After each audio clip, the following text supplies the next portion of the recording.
What's going on, everybody? My name is Noah. Welcome to another episode of Systematic Investing. Today, we're going to talk about Snowflake. They had earnings recently, and I noticed they got a couple price target increases by analysts. So, we're going to cover today, see what I think about it, and I'm going to go through the business and we'll do a little valuation. So I give you the bottom line first for the people who are super impatient. I think Snowflake fair value is roughly around $140. They have a solid business, but as of now, they're spending way too much money on SG&A in comparison to the rate of revenue growth. The path to profitability looks difficult for Snow, and a move to GAAP profitability very well could result in revenue growth decreasing or even going flat. And for that reason, I do not invest in Snowflake stock and peg their fair value around $140. So if you're impatient people, skip through the video just to find what I think the price should be. Bye bye. Just going up a little price action. You see an IPO in 2020, 2021. They hit an all-time high of $429, and since then have been down about 50% off the all-time high, with all-time low of $107 not too long ago, or in 2024. And since have recovered to around $200 and did very well this week after earnings and received multiple price upgrades. All right, now let's dive into their earnings report and see what they came out with. All right, so for Q1 financial highlights here, we got 26% year-over-year revenue growth, 124% net revenue retention rate, 606 customers over $1 million spent last year, and we have 76% gross product margin. All those numbers non-GAAP, mind you.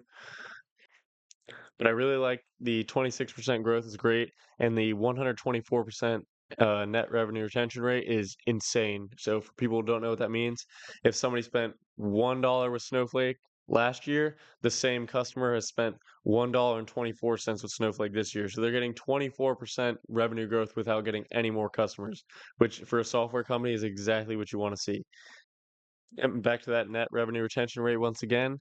You see in the last quarters, they've consistently been over 120%, but we do got to take note that it has been declining 1% every single quarter and 2% quarter over quarter for this one. And we just have a little customer profile for Snowflake here. So total customers, as you can see, I mean, since last year they had 9,000, about 9,700 customers last year, and now they have 11,500. I mean, that's 20 something percent growth. That's pretty good for a larger company like this when you're doing multiple billion dollars in revenue. If you can hang over 20% growth, that leads to long-term success and high rates of revenue growth over like a 5-10 year period. But overall on the right-hand side, we see Forbes Global 2000 customers. The growth there is kind of leveled off. They've only picked up, what is that, 5 customers in the last 2 quarters. So that's definitely a little bit of a red flag here for Snow, but we're going to keep looking through here because, I mean, their revenue's still growing strong. So let's keep on. So they're focused on efficient investment. So non-GAAP gross product margin of 76%, as mentioned before. Non-GAAP operating margin of 9%. I don't like that very much. And then we have non-GAAP adjusted free cash flow margin of 20%, down from 44% last year, which, I mean, that's insane. That's really good. But let's keep moving. And we got to dig deeper in these numbers. Non-GAAP operating margin, take note of that because non-GAAP isn't, they can be adjusted in certain ways. And toward the end, they're going to have a reconciliation changing those numbers to GAAP because GAAP, generally accepted accounting principles, it's going to make it so that each company is evaluated on the exact same measurements.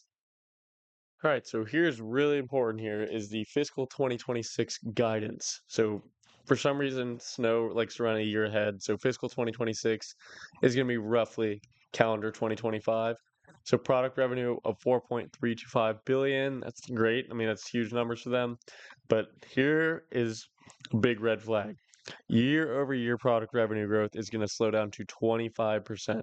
So with the whole AI revolution kind of going on now, you don't really want to see that. I mean, to see decreasing growth, that's really concerning. So let's keep moving. So the non-GAAP product gross margin is 75%. That's really good. Non-GAAP operating margin of 8%.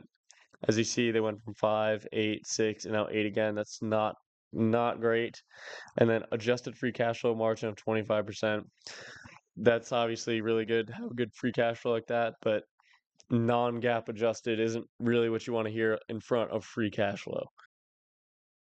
All right, this is where I think the trouble starts for Snowflake here, is the GAAP to non-GAAP reconciliation. Because as you see here, so if we go to GAAP gross product margin, 71. We saw in the earnings presentation non-GAAP, right below that, 76. Why a 5% difference?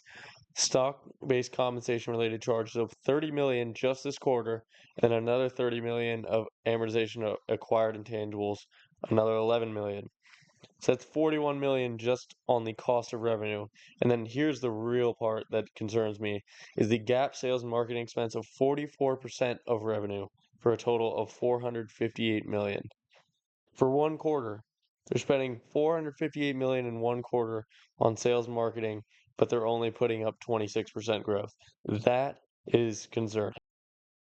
And then if we zoom out a little bit, we look at the past quarters, their percent of gap sales marketing expense hasn't dramatically decreased. I mean, 4% in one year, it's not really that substantial. And they're still like, man, that's rough. That's a lot. It's increased by 10% in order to gain 20% of revenue, which is, I mean, that's not terrible. At least they're not increasing faster than their revenue. But then you go down here and then you go to R&D expense, something similar. It's 50% down to 46%. 46% of revenue going to sales and marketing. Sorry, 44% going to sales and marketing, 46 to R&D, 90% of revenue just to those two categories alone.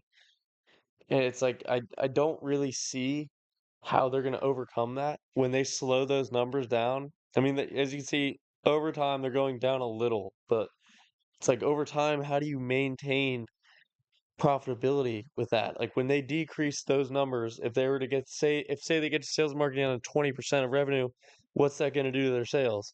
Well, if you're only growing sales at 10%, that's going to handicap your multiple because why are you going to pay a premium for a company that's only growing sales at 10%? Microsoft grows sales faster than 10%, and they're a $3 trillion company. So that's really my big problem with Snow, and that's as you see in this valuation, that's what's going to handicap Snow for sure. I guess so if we're going to start first with our base case. So in base case, we're going with a revenue growth of this year I think they'll beat expectations for 27% and then 25, 25, 25, 22, 20, 17, 15 as they grow sales. That's just going to decrease their revenue growth. It's just kind of natural. And then gross profit margin, I'm going to assume they're going to be able to expand their gap gross profit margin up to 77%. And then I'm going to assume that their operating expense growth is going to decrease is going to their operating expenses are going to grow slower than revenue as they have. So 20, 20, 18, 18, 15, 15, 15, 12. And then here's the real problem when you look at net income. That doesn't get us to net income positive until 2031. So I added an extra column for 2020, 2032, sorry. I made that extra column just to get an insight into what their growth is going to look like by then. So I gave them a forward multiple of 300, which is high. And I almost kind of matched that just so their price to sales. I kind of wanted to just go based off price of sales. I got that 8 price of sales from Salesforce. They're kind of Snowflake is kind of screaming Salesforce to me, to be honest with you guys. So yeah, their shares outstanding. I assumed a little bit of increase in shares outstanding. It's possible that they pay down some shares outstanding. That'll get us to a market cap about 125 billion. I use discount rate of 20% because it's not like Innodata. My first video is 25 because it's a small cap, insanely volatile. Snowflake about 20% less volatile. I'd say it's about 2 beta, so I want to double the market of 10 with 20. So that gives us a price target of about 141 bucks, future 350 bucks. So that gives us, in terms of 2025 fair value, that's downside. And yeah, I think it's just going to be kind of a market perform for the next 5 years, but we're going to see. So after that, we're going to go to our bear case and see if this really goes wrong, what's going to happen to Snowflake. All right, that's going to bring us to our bear case. This one's tough to make because I'm gonna give them the benefit of the doubt once again for 2025 with 27% growth, and then what I think is the risk here is that they rapidly decrease growth. They get below 20%. I mean, as you saw earlier, they were at 70 a couple years ago, 70 all the way down to 26. So, we go 27, 20, 15, 15, 14, 12, 12, 10. And then I'll still give them gross profit margin expansion. I think that's pretty much guaranteed to happen. And I stuck with the exact same operating expense growth. So I kind of assumed in this case that they would continue to their operating expense growth would decrease compared to what it's been, and then pretty much the risk here is that that operating expense growth isn't going to continue to drive revenue growth. So here, as you see in the net income margins, it just never pans out. With the expense growth is just so high, and what they're going to really have to do is almost cut operating expense growth completely and keep it flat while they grow revenue if they're really going to drive any great level of profitability. So this case, I didn't even put in. You can kind of get rid of that PE multiple column because in this case they're minus 40% net income margins, completely irrelevant. I just gave them a price sales multiple of 6, slightly lower than that of like a Salesforce, and that gives us a price target of $70. I mean, that's rough. And then from 5 years from now, $175. So that's zero price growth over the next 5 years. So that's, I mean, that's a huge red flag risk for me, and that's what's going to keep me out of the stock personally. But there is some upside. So real quick, we're going to go over my bull case because I think this totally could work out for Snowflake, but it's just the risks are really bad. So here I have my bull case for Snowflake, which is really realistic, guys. Let's be honest. So I'm kind of assuming here that they can continue they basically hold their revenue growth from here. So they go 27 this year again, and then they go 30 next year, 30 the year after, 27, 25, 25, 25. So if they can hold the growth like that, then I'm assuming high gross profit margin expansion up to 80%, and then operating expense growth like notably lower than before. So before we kind of had 20, 20, 18, 18, stuff like that. And now we have 20, 15, 15, 13, 13, 12, 12.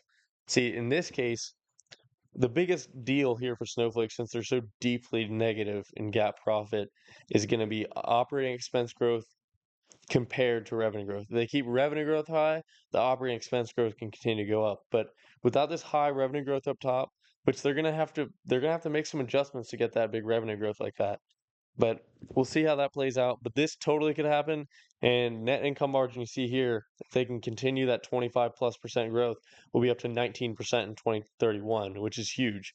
So with that, we have our. I like to run at a peg like roughly one or so.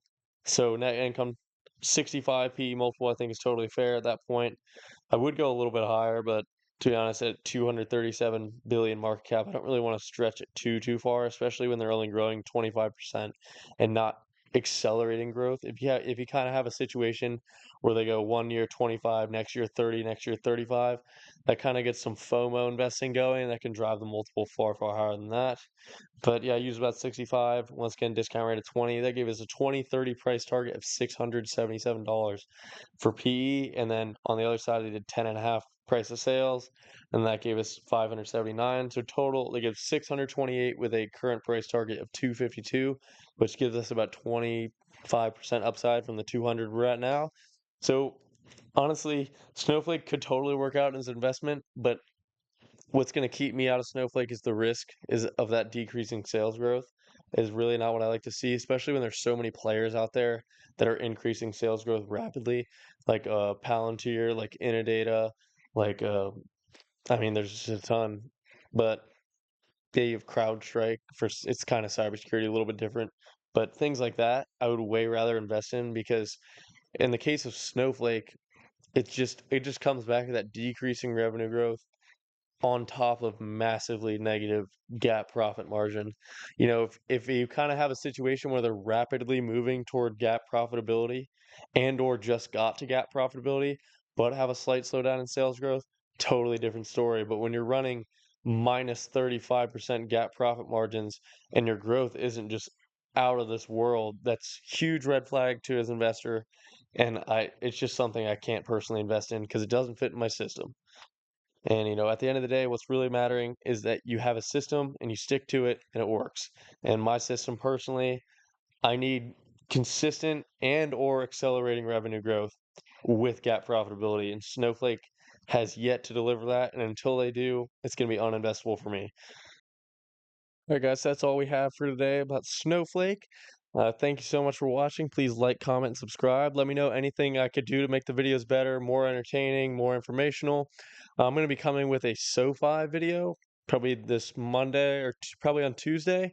And let me know though if you have any other stocks you'd like to see me review, do a valuation on, and get my thoughts on for a video. Please just leave it down in the comments. Like I said, any feedback or anything you got for me, leave down in the comments. I'd just love to hear from you guys.